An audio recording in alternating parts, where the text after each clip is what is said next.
English stories. The Broken Pot. Once upon a time, there lived an old lady in a village. The Chinese elderly woman had two large pots, and each was hung across the end of a bamboo stick that she carried across her neck.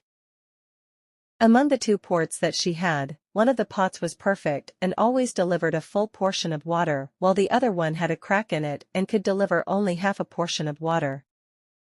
After a long day of fetching water in both the pots, the lady walked back to her house. While walking the long way from the water stream to the house, the perfect pot always arrived with a full portion of water, but the cracked pot always delivered half the portion. This went on for 2 full years that the old Chinese lady brought 1 full and 1/2 portion of water from a perfect pot and a cracked pot. The perfect pot was of course very proud of its accomplishments.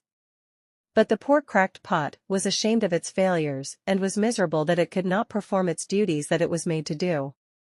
2 years had passed. One day it asked the old lady, after what it had perceived to be a failure, "I am ashamed of myself, that the crack in my side lets the water leak out of me and I am only able to deliver half of what I am supposed to deliver." The old woman smiled and said, "Did you notice that there are flowers on your side of the park, but not on the other side of the pot? Because I planted the seeds of the flowers on your side of the park, and every day while we walk, you water them.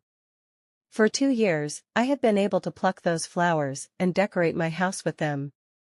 Without you being just the way you are, there would not have been any beauty to grace the house."